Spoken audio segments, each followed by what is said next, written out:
आप सभी का हमारे YouTube चैनल पे बहुत बहुत स्वागत है। आइए सुनते हैं माघ मौनी अमावस्या की कथा। आप सभी भक्तों को माघ मौनी अमावस्या की ढेर सारी शुभकामनाएं। हिंदू धर्म में हर तिथि का, हर पक्ष का, हर दिन का अपना अपना विशेष महत्व माना गया है। इसी प्रकार से अमावस्या तिथि का दिन यह बड़ा ही पुण्य फलदायक माना गया है। अमावस्या तिथि के दिन जो कि स्नान और दान का दिन होता है तथा पितरों के निमित्त जो कि श्राद्ध तर्पण आदि करने का दिन होता है। लेकिन यही अगर सोमवार के दिन हो तो उसे सोमवती अमावस्या के नाम से जाना जाता है। और माघ अमावस्या तिथि को जो कि माघ मौनी अमावस्या के नाम से जाना जाता है। माघ अमावस्या तिथि का बड़ा ही विशेष महत्व माना गया है, खास करके माघ के महीने का, जो कि माघ महीने में गंगा स्नान करना, दान पुण्यों का कार्य करना, भगवान विष्णु, माता लक्ष्मी, भगवान शिव का पूजन करना, भगवान श्री कृष्ण का पूजन करना, यह सब बड़ा ही पुण्य फलदायक माना गया है। इस बार शनिवार के दिन माघ अमावस्या है और जब भी शनिवार के दिन अमावस्या तिथि पड़ती है तो इसे शनिचरी अमावस्या के नाम से भी जाना जाता है। माघ मौनी अमावस्या तिथि के दिन इस दिन विशेष करके जो कि मौन धारण करने का विधान है। जो भी सच्ची श्रद्धा के साथ माघ मौनी अमावस्या तिथि के दिन सुबह उठ करके ब्रह्म मुहूर्त में नित्य क्रियाओं से निवृत्त हो करके अगर गंगा नदी में, प्रयाग में, तीर्थों आदि जगहों पर मौन धारण करके स्नान करते हैं तो उसे मुनि पद की प्राप्ति होती है। माघ मौनी अमावस्या तिथि का दिन जो कि बड़ा ही पुण्य फलदायक माना गया है। इस दिन मौन धारण करके स्नान करना, भगवान विष्णु का पूजन करना, पीपल देवता का पूजन करना, अपने पितरों के निमित्त श्राद्ध तर्पण आदि का कार्य करना, यह सब बड़ा ही पुण्य फलदायक माना गया है। अमावस्या तिथि के दिन इस दिन विशेष करके जो कि गंगा स्नान करके शुद्ध वस्त्र धारण करके भगवान सूर्य देव को अर्घ्य प्रदान करना चाहिए और पीपल वृक्ष में जो कि जल डालना चाहिए, दूध का अर्घ्य प्रदान करना चाहिए। इससे भगवान विष्णु और माता लक्ष्मी का कृपा प्राप्त होता है। इस दिन भगवान शिव का माघ मौनी अमावस्या तिथि के दिन जो कि विशेष करके जलाभिषेक या दुग्धाभिषेक करना चाहिए। यह बड़ा ही पुण्य फलदायक होता है। तो विशेष प्रकार से पीपल वृक्ष का पूजन करे, पीपल वृक्ष में गुड़ तथा तिल मिश्रित जल डाले, दूध का अर्घ्य प्रदान करे तो यह बड़ा ही पुण्य फलदायक होगा।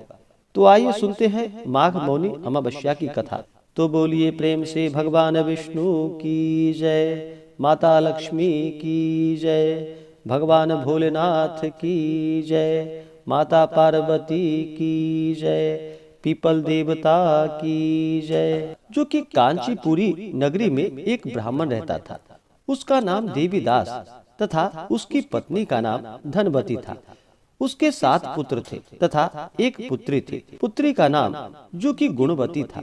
ब्राह्मण ने 7 पुत्रों का विवाह करके बेटी के लिए वर खोजने अपने सबसे बड़े पुत्र को भेजा। उसी दौरान किसी पंडित ने पुत्री की जन्म कुंडली देखी और बताया कि सप्तपदी होते होते यह कन्या विधवा हो जाएगी। तब उस ब्राह्मण ने पंडित से पूछा कि पुत्री के इस वैधव्य दोष का निवारण कैसे होगा। पंडित ने कहा कि सोमा का पूजन करने से वैधव्य दोष दूर होगा। फिर सोमा का परिचय देते हुए उसने बतलाया कि वह एक धोबिन है। उसका निवास स्थान जो कि सिंघल द्वीप है। उसे जैसे तैसे प्रसन्न करो और गुणवती के विवाह से पूर्व उसे यहाँ बुला लो। तब देवीदास का सबसे छोटा लड़का बहन को अपने साथ लेकर जो कि सिंघल द्वीप जाने के लिए सागर तट पर चला गया। सागर पार करने की चिंता में दोनों एक वृक्ष की छाया में बैठ गए। उस पेड़ पर एक घोंसले में गिद्ध का परिवार रहता था। उस समय घोंसले में सिर्फ गिद्ध के बच्चे थे। गिद्ध के बच्चे जो कि इन भाई बहन के क्रियाकलापों को देख रहे थे।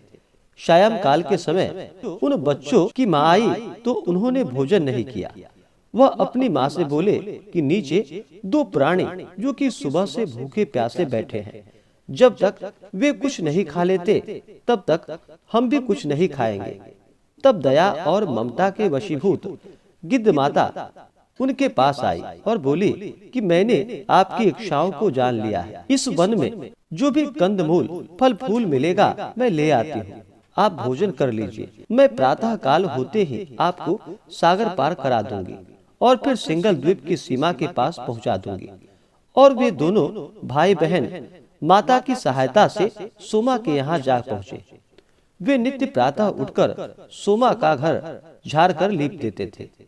एक दिन सोमा ने अपनी बहुओं से पूछा कि हमारे घर कौन बहारता है, कौन लिपता पोतता है। सबने कहा कि हमारे सिवाय और कौन कौन बाहर से इस काम को करने आएगा।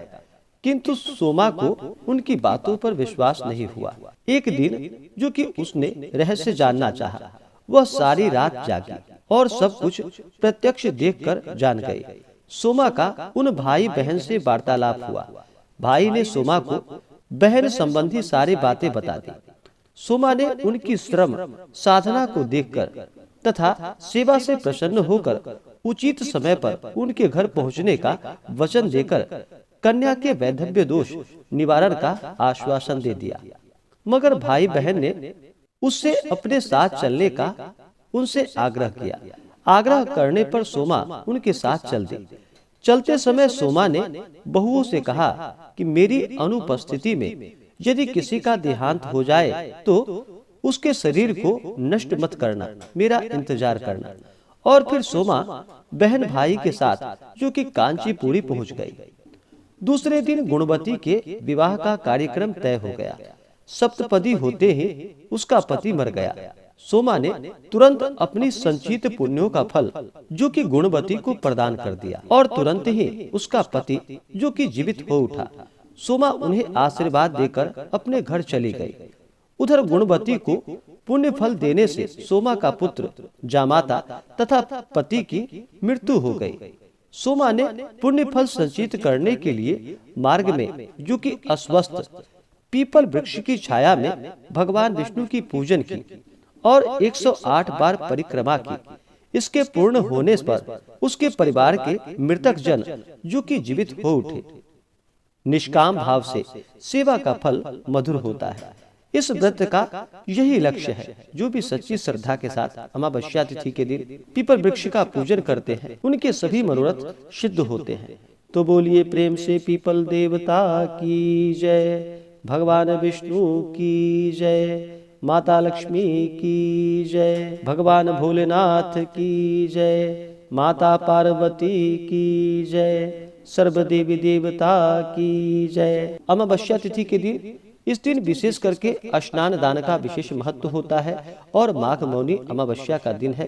तो माघ मौनी अमावस्या तिथि के दिन इस दिन आप जितना भी मौन धारण करें उसका उतना ही फल प्राप्त होता है। इस दिन कम से कम अगर ज्यादा ना बन पाए तो स्नान करके भगवान का पूजन करने तक मौन धारण अवश्य ही करना चाहिए और इस दिन जहाँ तक हो सके कम बोलनी चाहिए। गंगा नदी तीर्थों में संगम आदि में स्नान करना चाहिए। भगवान विष्णु, माता लक्ष्मी, भगवान शिव, माता पार्वती तथा आप जितने भी प्रकार के दिव्य कार्य पूजन करें, यह सब बड़ा ही पुण्य फलदायक माना गया है। तो आशा करता हूँ कि यह जानकारी आपको अच्छा लगा हो। ऐसे ही ज्ञानवर्धक जानकारियाँ प्राप्त करने के लिए हमारे इस चैनल पे अगर आप नए हैं तो चैनल को लाल बटन दबा करके सब्सक्राइब करें, साथ में बेल आइकन घंटी को दबाएं ताकि मेरे वीडियो का नोटिफिकेशन आपको समय से मिलता रहे।